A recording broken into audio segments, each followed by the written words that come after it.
Welcome to the Good Shepherd and the Child podcast, where we explore the spirituality of the Christian child using the method of Catechesis of the Good Shepherd. I am your host, Carrie Mecki Lozano. Betty Hissong joins us on the podcast today. She has been a Montessori teacher, having started the second Montessori school in the United States in the mid-1960s. A Montessori teacher trainer, a Good Shepherd catechist, and a formation leader for more than 40 years. She is in Cleveland, Ohio. Now at almost 95 years old, she may be the oldest Catechesis of the Good Shepherd catechist and formation leader. Today, she will share some of her stories about her early years in Catechesis of the Good Shepherd. I hope you enjoy. Betty, thank you so much for joining us on the podcast. I'm really excited to have you and your son on the episode to share your story and how you have been working with Catechesis of the Good Shepherd for such a long time. I can't wait to hear all of it. Tell us about who you are. My name is Betty Hissong, baptized Elizabeth, but everybody calls me Betty. It's hard to say exactly when. I don't remember the name of the country, but a long time ago, there was some country in Europe, a small, I think it was a Scandinavian country, that had a catechetical center. And at this point, I can't remember whether it was Maria Montessori herself or an article about Montessori, in which she stated the crowning glory of her work was the religious education of the children. And I knew probably about every Montessori teacher there was at that time in the United States and many all over the world. And I thought to myself, nobody in any training program is doing anything about this.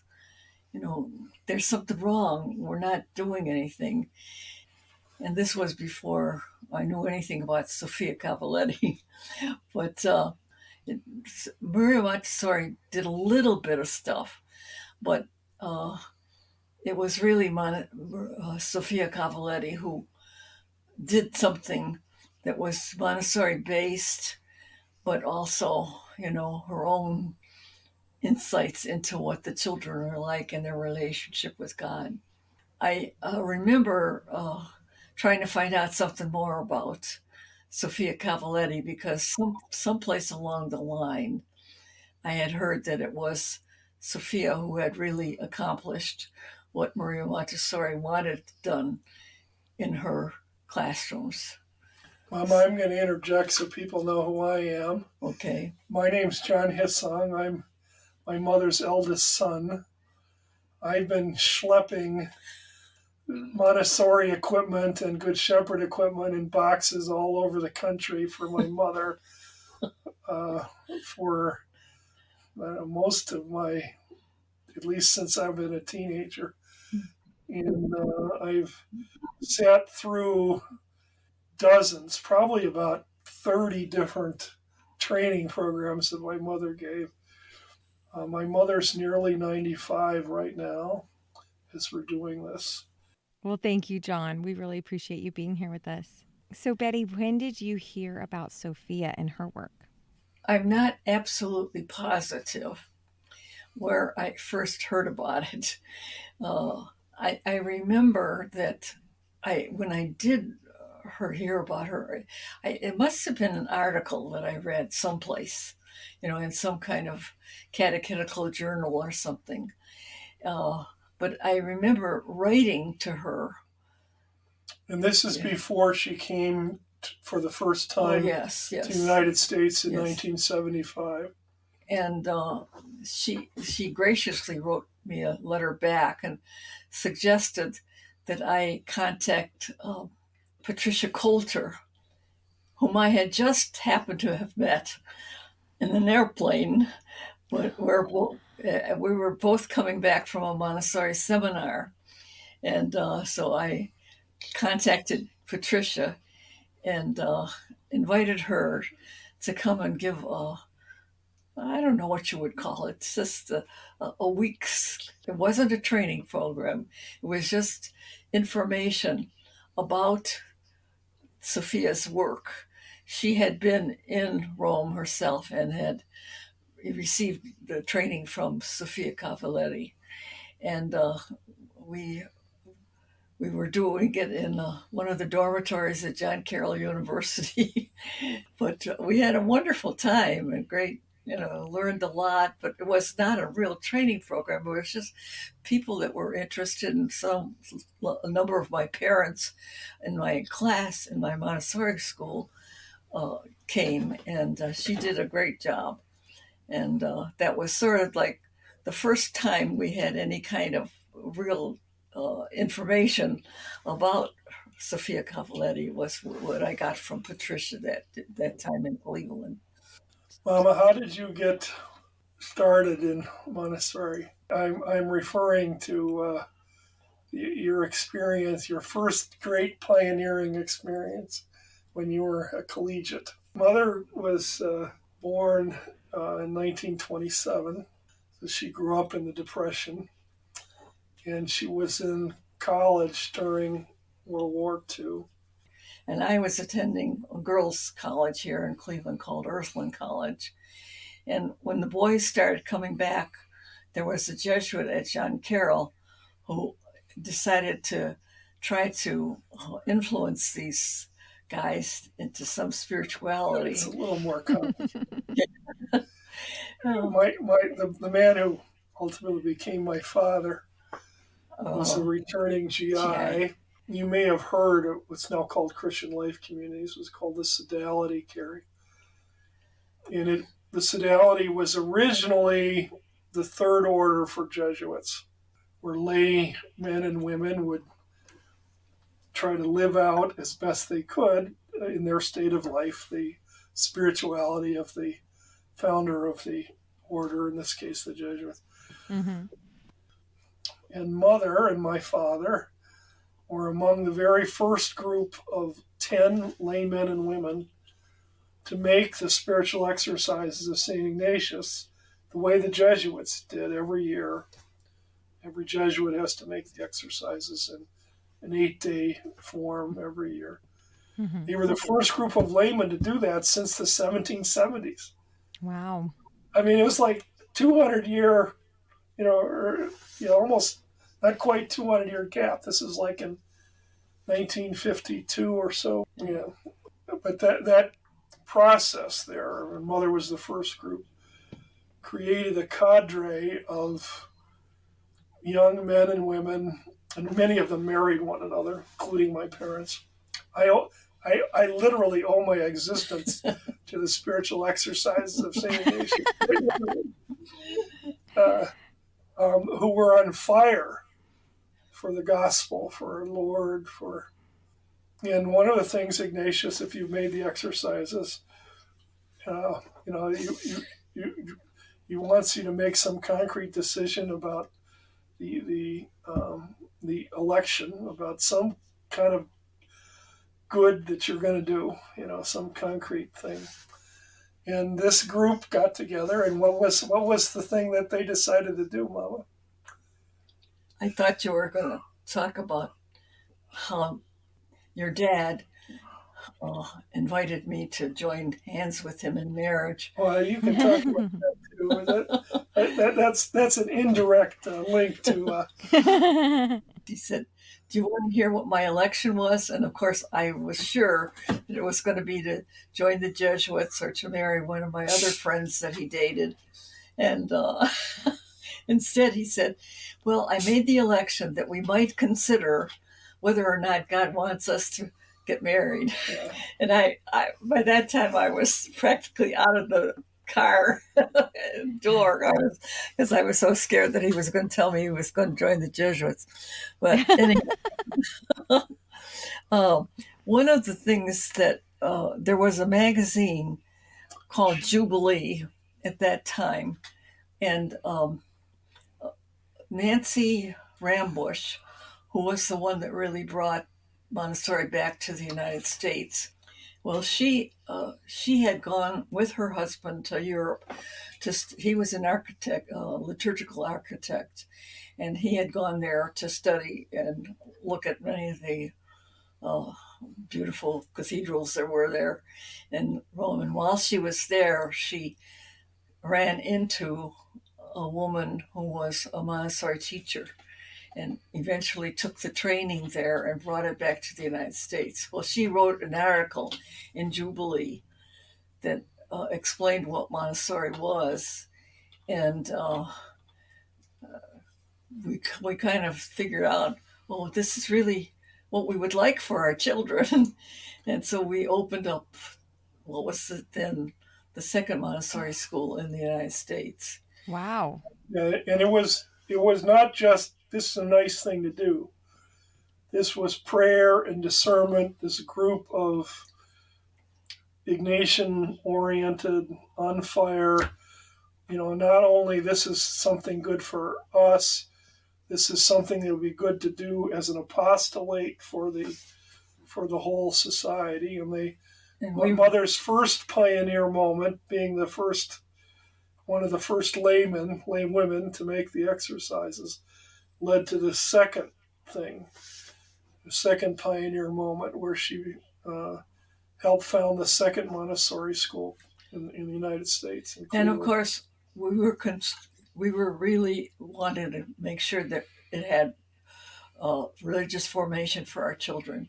And so I started working on things that I thought might be consistent with Montessori principles and the spiritual exercises. And so I started making stuff. And when I first heard about Sofia Cavalletti, my reaction was, oh, I've done everything wrong.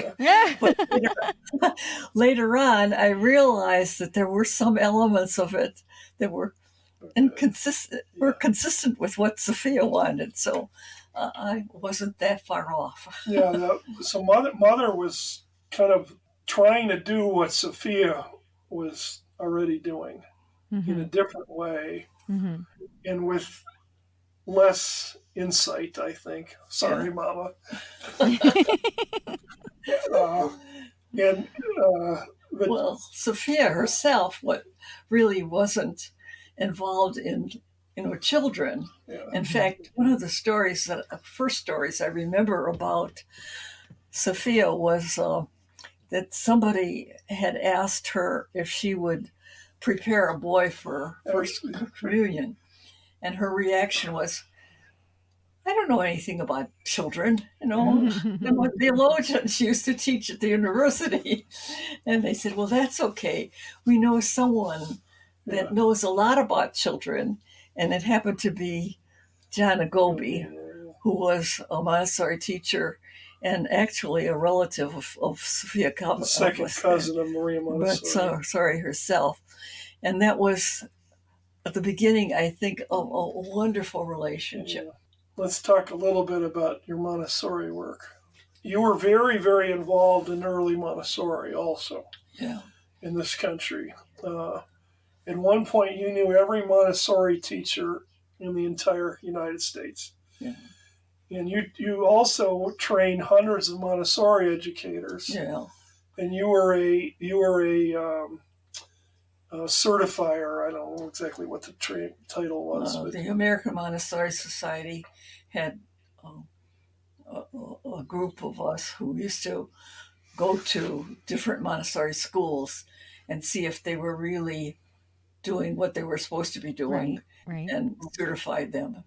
And actually, it was one of these trips where I met Anna Guida's cousin, who was also a Montessori teacher. She was teaching in Philadelphia. There was a Montessori seminar in Minneapolis, and I deliberately went to it because Sofia Cavalletti was going to speak at it. And on the way to Mass that morning, Anna was on her way to Mass also, and so we started our conversation. And she told the fact that I knew her cousin. We became friends. That was in 1975. I remember very vividly because that was the first time that I ever had met Sofia in person, and at that particular Montessori thing.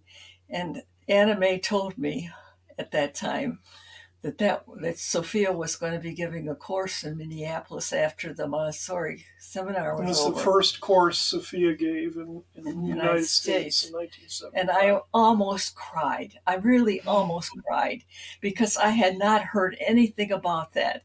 And I had 4 kids at that time. They weren't real little at that time. I think the oldest one was probably 12 or something. Me. Yeah. And there was no way that I could have stayed there without having had some preparation and, being able to take care of my kids and stuff. So I had heard, though, that she was going to come back again the next year. And so I was planning way ahead to make sure that I was going to be able to go there to get her training. But turned out that, I don't know, somebody got sick, and it might have been Sofia herself, but she did not give that course. Instead, Lil Lewis gave it in Chicago.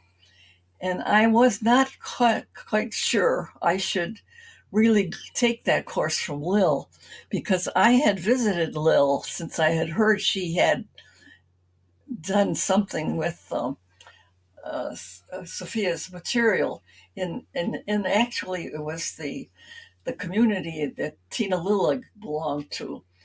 The talk with Lil Lewis, because I had gone to see Lil Lewis before, and she showed me the garments of the priest, which was very lovely, a good exercise. But my reaction was, this can't be the heart of the matter.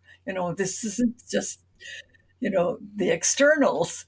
And so I was not quite sure I should go to Lil, but I did. My family finally talked me into it, and I went. Yeah. And it was a good experience for me. But when Sofia came later on to the United States, I, of course, was going to make sure I got to her course. And one of the questions they asked was, why are you taking this course?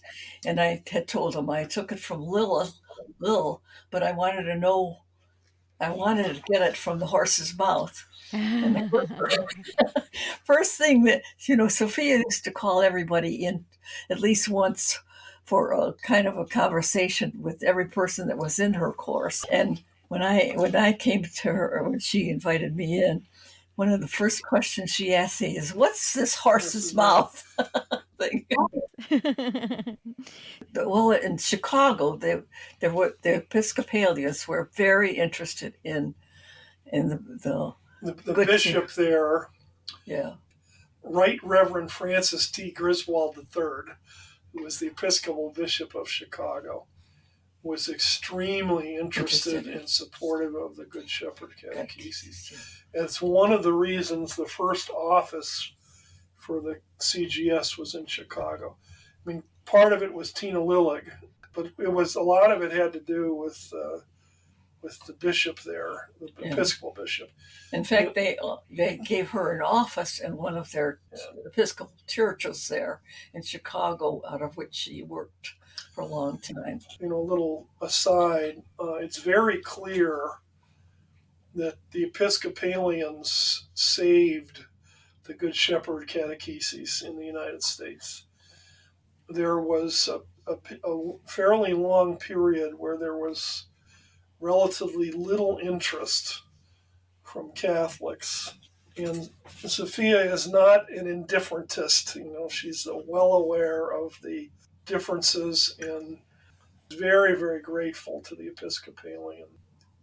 Great gifts they gave the catechesis, and it's one reason why I think she'd be very grateful to this day that there's such a close collaboration between. Sofia was a professor at the University of Rome in the La Sapienza, which means the wisdom. And everybody calls it in Rome. It's the papal university. Her field was comparative liturgy, and she worked at the Jewish roots of Christian liturgy. And It was her research field. And she was very active in Christian and Jewish relationships too. Mm-hmm. Which is one way she met John Paul. He put her on the commission for, I forget the exact title, Jewish-Christian Dialogue in Rome. And of course, he himself was very, very interested. He grew up in a Jewish neighborhood in Krakow, I think.